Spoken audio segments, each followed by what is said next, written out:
Bonsoir et bienvenue à l'émission des Moments de bonheur avec Carole Noël. Ce soir, nous avons le privilège de rencontrer Isabelle Cormier. Isabelle est enseignante au primaire et auteure de livres.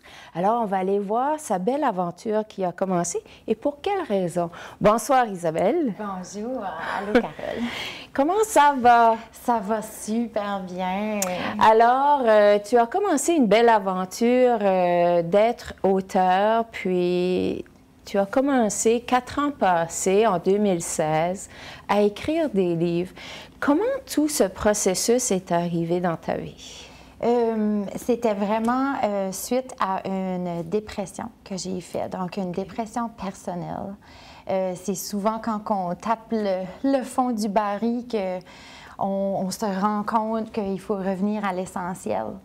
Puis, j'ai toujours eu cette essence-là qui vibrait en moi d'écrire, puis d'être créative. Puis, je me suis dit, ben, je vais m'essayer. Donc, j'écrivais des journaux, j'écrivais beaucoup de choses pour m'aider. J'ai fait beaucoup aussi d'introspection au niveau personnel, beaucoup de lecture, beaucoup de self-search, comme on dirait. Puis, au bout de 4 mois, quand je suis retournée à mon travail, je me suis rendu compte que je voulais donner ces notions-là à mes élèves.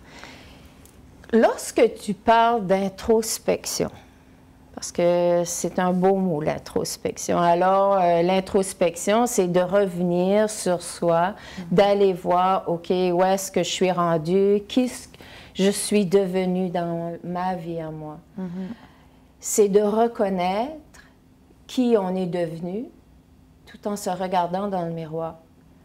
Alors, c'est une étape qui est assez difficile. Très. En tant qu'enseignante, parce qu'en tant qu'enseignante, on a un emploi sécuritaire et tout ça. Tu as passé à travers ce chemin de la dépression, comme tu dis, tu as frappé le fond du baril. Qu'est-ce que tu as reconnu, si tu veux le partager avec nous? Oui, ben, j'ai reconnu premièrement que fallait être davantage dans la gratitude. J'étais quelqu'un qui voulait la perfection, qui aimait vraiment beaucoup le contrôle. Donc, ça m'a permis de faire beaucoup, tu sais, comme je disais, introspection sur moi pour me dire, ben, est-ce que c'est vraiment important?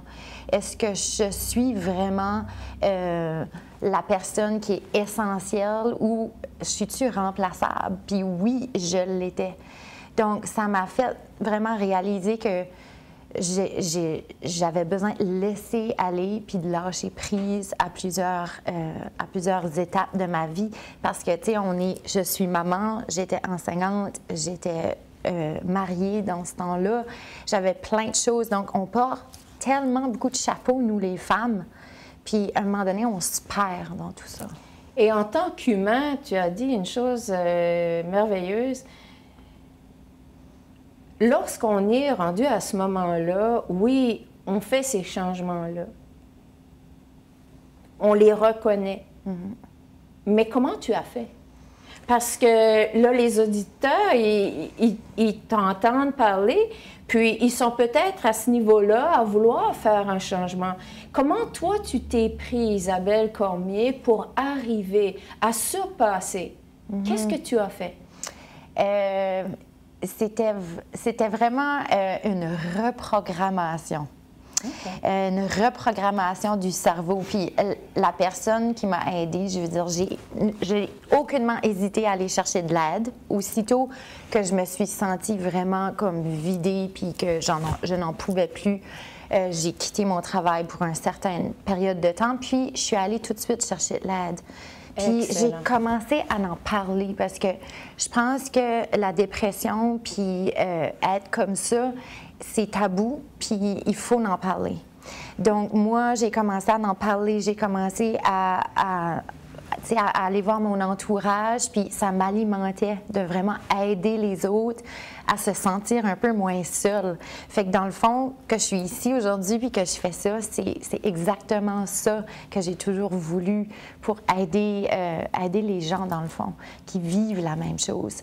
Fait que mon psychologue, c'est ça, il m'a beaucoup aidé, puis il m'a dit, c'est comme une reprogrammation de ton cerveau. Fait que tout ce que tu as appris avant, à chaque fois qu'il t'arrive un moment de panique, il faut que tu te questionnes pourquoi je me sens comme ça.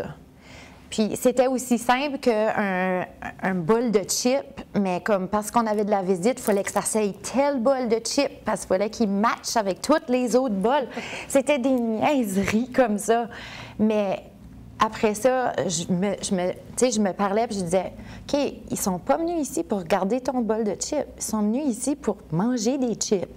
Puis tu soulèves quelque chose de très important, Isabelle, lorsque tu dis c'était une niaiserie tout ça, parce qu'en tant qu'humain, lorsqu'on regarde dans le passé, on se regarde dans le passé, on se positionne à se juger. Parce que dans ce moment ici, on est dans un état où on a plus de savoir-faire, on a plus de savoir-être et on a plus de connaissances. Alors, c'est pour cette raison que c'est si important d'arrêter et de mettre l'effort de ne pas juger qui on était dans ce passé.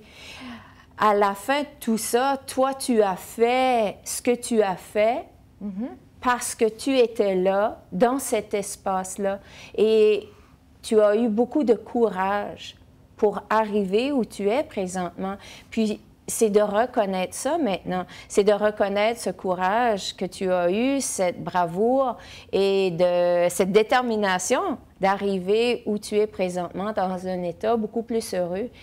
Et tu as fait face à ton contrôle. Puis ça, je trouve ça très bien parce que tu as mis l'effort à te reprogrammer. Donc, peux-tu nous donner comme juste, oui, l'exemple du bol de chips, mais est-ce que tu as une petite stratégie que tu pourrais partager avec notre auditoire pour nous reprogrammer? C'est que, tu sais, notre cerveau, il y a deux côtés. Puis, j'ai réalisé bien vite que j'étais quelqu'un qui était beaucoup dans mes émotions. Donc, à chaque fois qu'il m'arrivait quelque chose, j'étais tout simplement incapable de me reprogrammer parce que j'étais trop dans mes émotions. Donc, j'ai eu un truc, je vais vous le partager. Ça semble si bête, mais c'est tellement fonctionnel. C'est pour apporter ton cerveau à aller au côté plus logico-mathématique, pour essayer de justement pas rester dans l'émotion, mais essayer de trouver une solution à notre problème. Et puis, c'est de réciter son numéro de téléphone à l'envers, son adresse à l'envers, son prénom à l'envers. Parce que quand tu es dans les émotions, là, après ça, tu te concentres, puis tu es comme, OK, 7, 8, 9. Puis tu vas dans l'autre côté, puis dis, ça fonctionne. Oui, ça fonctionne très bien parce que de façon vraiment par canalisation, je vais donner ce truc-là à mes clients de compter à l'envers, par contre. Alors, compter à l'envers nous permet d'oublier, de défocuser. Alors, excellent, merci. Ça, c'est un autre bon truc à faire. Oui, puis merci. Lire beaucoup, puis en parler, pas rester seul. Parce que je pense vraiment que ça, c'est important. Puis de pas se juger. Parce que c'est tellement facile de se juger soi-même puis de dire « Oh, je peux pas croire que je me suis rendue là. Je peux pas croire que j'ai fait ça. Je peux pas croire que ça m'est arrivé. Je peux pas... » Non, comme prenez-moi pas en pitié. Je suis en train de grandir. Je suis en train d'apprendre. Donc, c'est vraiment essayer de voir ça comme une opportunité. C'est pas facile à faire, mais ça se fait parce que j'en suis la preuve que j'ai pris quelque chose qui était négatif puis j'ai fait quelque chose de productif puis de positif avec ça. Puis lorsque tu regardes tout ce processus de guérison que tu as passé au travers, parce qu'un processus, c'est un ensemble d'étapes, un ensemble d'événements qui va t'apporter à ta direction, qui est ta guérison.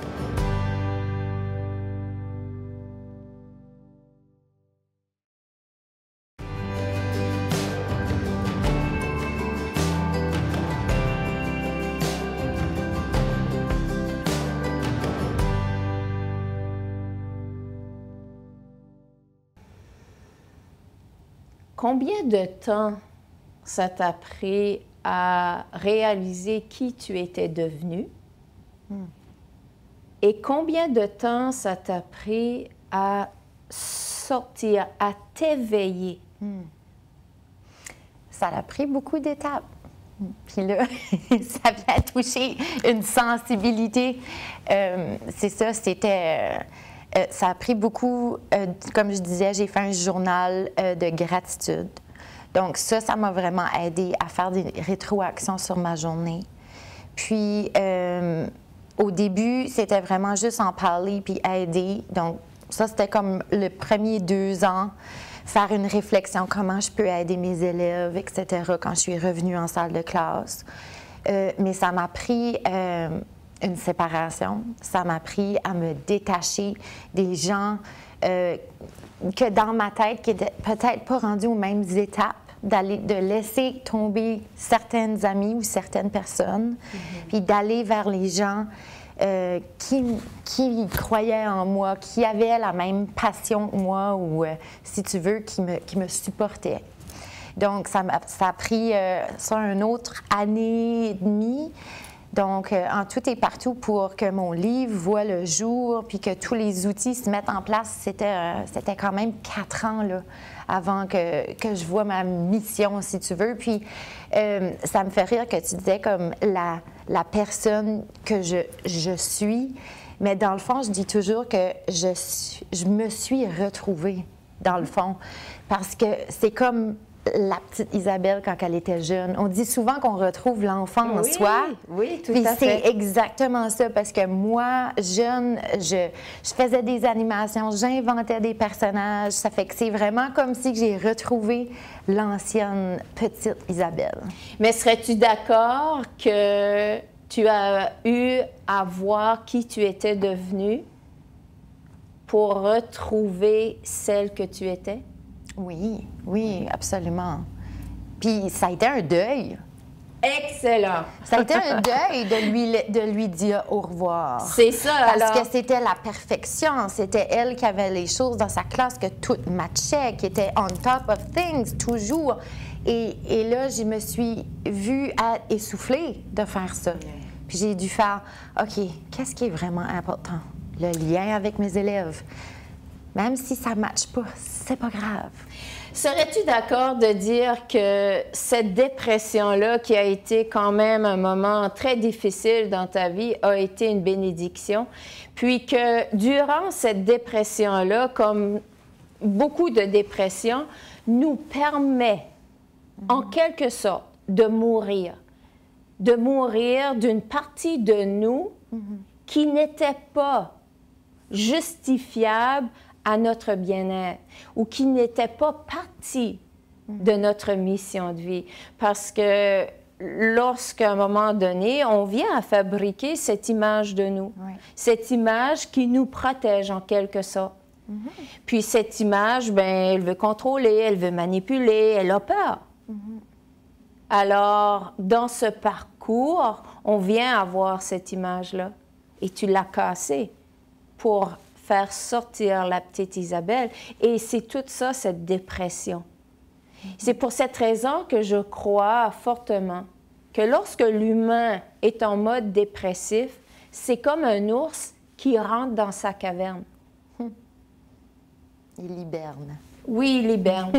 Et lorsqu'on se donne ce temps d'hiberner, on se donne le temps d'être et de faire cette introspection, de se reprogrammer comme tu l'as fait. Et c'est un très beau travail. Et comme tu l'as mentionné, ça t'a permis d'aller chercher ces outils, cette conviction et de croire à ce que tu étais comme enfant. Et de là est venu ce beau petit livre, Mika. Mika sur la planète des défis et Mika sur la planète lumière. On va certainement en parler beaucoup plus en détail lors de la deuxième émission, puisqu'on va faire 2 émissions avec Isabelle. Dis-moi, Isabelle, comment tu es arrivée à vouloir écrire? Je sais que tu as parlé, tu as reconnecté avec cette petite fille, mais le vouloir de publier un livre, il y a beaucoup entre les deux, là. Oui. Mm-hmm. Alors, comment ceci est arrivé? Je voyais vraiment, premièrement, c'est comme ce que je partageais moi-même. J'avais fait un journal de gratitude pour les adultes. Puis il était vraiment simple, très facile, fascinant. Ça m'a beaucoup, beaucoup aidé à moins être matérialiste, à moins être cerné sur les choses qui ne sont pas vraiment essentielles, puis aller chercher le bonheur vraiment avec les petites choses de la vie. Donc, je voulais en créer un pour les enfants. Donc ça a été ma première genre de mission. Et je me suis mis à la recherche. Puis il n'y en avait pas vraiment qui me collaient. C'était soit en anglais ou c'était soit un peu trop long ou un peu trop cher.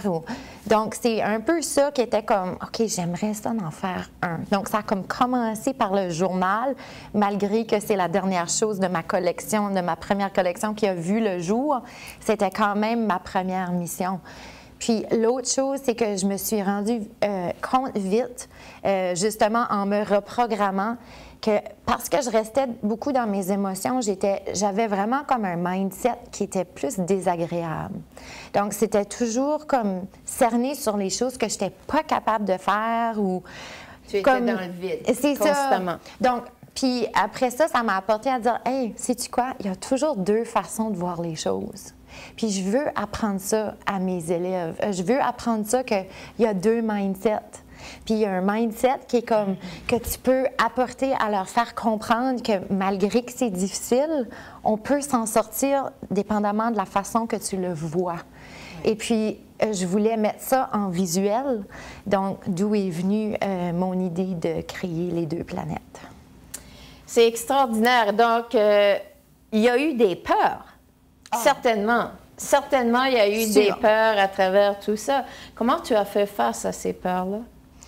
Quand tu crois... Grosse question, oui! Quand tu crois tellement dans ton produit, puis quand tu crois tellement dans ta mission, c'est comme s'il n'y a rien qui peut t'arrêter. Donc, moi, c'était clair, je voulais pas une maison d'édition. C'était clair que je voulais que ça soit pas juste un livre déposé sur un étagère. Je voulais que ça soit les bonnes personnes, que ça rentre dans les mains des bonnes personnes, des intervenants au niveau scolaire, des éducateurs, des enseignantes. Donc, c'était vraiment comme le portrait était tellement clair que je savais que je ne pouvais pas me tromper. Puis, j'avais beaucoup testé aussi avec mes propres élèves. J'avais testé, je leur avais demandé, est-ce que vous aimez ça? Est-ce que c'est comme ça? Ah, ça ne fonctionne pas. Je vais changer ce mot-là. Comme, tu sais, ça a été un long processus. La peur de faillir était toujours là. La peur du jugement des autres. Mais qu'est-ce qu'elle fait là? Elle a pas assez de sa job de 8 à 4. Comment ça qu'elle veut plus? OK? Ça c'était vraiment une grande peur pour moi.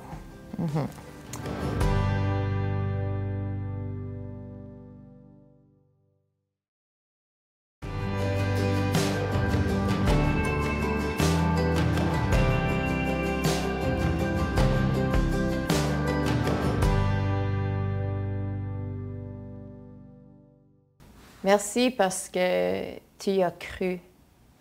Puis je crois que lorsque on connecte avec notre essence, comme tu as connecté avec la petite Isabelle, tu as pu y croire. Et lorsqu'on y croit, on est en mesure d'atteindre. C'est comme le Petit Prince, je dirais. Alors, lorsque... Tu sais que je me suis inspirée du Petit Prince. Ah ben, tu vois, c'est merveilleux. Parce que le Petit Prince, l'impossible peut devenir possible. Alors, lorsqu'on y croit, et comme Wayne Dyer le disait si bien, lorsque l'amour est présent, la peur ne peut exister. Alors, lorsqu'on y croit, on se gonfle d'amour. Et je crois que fortement que c'est ce que tu as fait. Tu as embarqué sur ton chemin d'amour, tu as cru en toi et tu as passé à travers ces petites peurs-là et tu es vraiment lancé, tu t'es élancé sur ce chemin de production. Mais je voyais justement une lacune aussi, tu sais, au niveau des outils chez les enfants. Je voyais aussi des enfants qui étaient de plus en plus matérialistes, qui étaient de plus en plus incapables de faire face à des défis en salle de classe ou dans la vie de tous les jours. Un manque, on ne se le cachera pas, on en parle beaucoup, que nos enfants ont de la difficulté avec la résilience. Donc, pour moi, c'était vraiment essayer de tout mettre ça ensemble pour aider notre génération future parce que, tu sais, jusqu'à un certain point, c'est eux qui vont s'occuper de nous quand on va être un petit peu plus vieux. Oui, est-ce que tu dirais des fois qu'on met trop de pression sur les enfants? Et ça dépend chaque enfant. Chaque enfant est différent. Il y en a qui sont capables d'en prendre plus que d'autres. Je pense vraiment que la clé dans tout ça, c'est la communication. Si ton enfant, lui, parce que moi, la petite Isabelle, elle était engagée partout, là. Tu sais, il y a une raison pourquoi est-ce que je porte encore au jour d'aujourd'hui plusieurs chapeaux si ça vient pas d'hier. Mais c'est pas tous les enfants qui sont comme ça. Donc, je pense qu'il faut le reconnaître chez son enfant. Est-ce que j'ai un enfant qui est comme ça, qui aime essayer plein de choses puis qui est aventureux ou mon enfant est plus introverti? Et si c'est le cas, je pense qu'il faut aller à son propre rythme, alors, à lui. c'est vraiment de commencer à écouter le rythme de son enfant et sa présence. Est-ce que ça, c'est dans tes livres aussi? J'en ai quelques-uns en ligne. C'est ça, je me suis vue justement à en vendre quand même plusieurs en un peu de temps. Puis j'ai eu des demandes de gens qui disaient « Est-ce que tu serais capable d'en faire un sur ceci, sur ça? » Donc, ça s'en vient. Alors, merci beaucoup. On va en parler dans la deuxième émission plus en détail de tes livres, Isabelle. Et nous sommes bien heureux d'avoir eu tes petites stratégies de croire, de se reprogrammer et surtout de prendre le temps vers ce processus de guérison pour arriver à beaucoup plus de bonheur, beaucoup plus d'amour dans son intérieur. Alors, je vous remercie pour votre belle présence et à bientôt.